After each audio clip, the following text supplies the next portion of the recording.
मदन मोहन मालवीय पर 10 लाइन का निबंध। मदन मोहन मालवीय भारतीय स्वतंत्रता संग्राम के महान नेता और समाज सुधारक थे। पंडित मदन मोहन मालवीय का जन्म 25 दिसंबर 1861 को प्रयागराज में हुआ था। मालवीय जी ने 1916 में बनारस हिंदू विश्वविद्यालय BHU की स्थापना की। मदन मोहन मालवीय जी के पिता का नाम पंडित बृजनाथ और माता का नाम मुना देवी था। पंडित जी के पिता पंडित बृजनाथ संस्कृत के प्रसिद्ध विद्वान और कथावाचक थे। मालवीय जी की शिक्षा प्रारंभिक रूप से संस्कृत और धार्मिक ग्रंथों के अध्ययन से शुरू हुई। मालवीय जी ने हाई स्कूल की शिक्षा प्रयागराज से और स्नातक की शिक्षा कलकत्ता विश्वविद्यालय से पूरी की। मालवीय जी का व्यक्तित्व सरल, विनम्र और प्रेरणादायक था। वे भारतीय राष्ट्रीय कांग्रेस के 4 बार अध्यक्ष रहे और स्वतंत्रता संग्राम में महत्वपूर्ण भूमिका निभाई।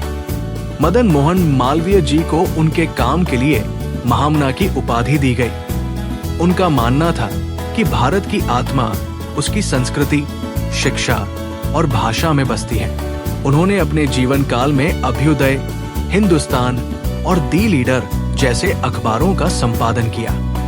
उनके भाषण प्रेरणादायक होते थे, जिनसे लोग स्वतंत्रता संग्राम के लिए प्रेरित होते थे।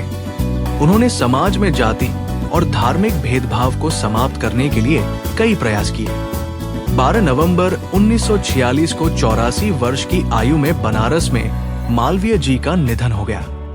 सन 2014 में पंडित जी को मरणोपरांत भारत रत्न से सम्मानित किया गया।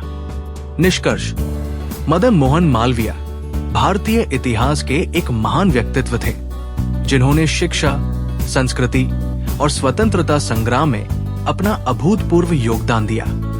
उन्होंने बनारस हिंदू विश्वविद्यालय की स्थापना करके शिक्षा के क्षेत्र में क्रांति लाई। उनके आदर्श, विचार और कार्य आज भी युवाओं को प्रेरित करते हैं। वे सच्चे अर्थों में भारतीय समाज के मार्गदर्शक थे। Like, comment, and subscribe.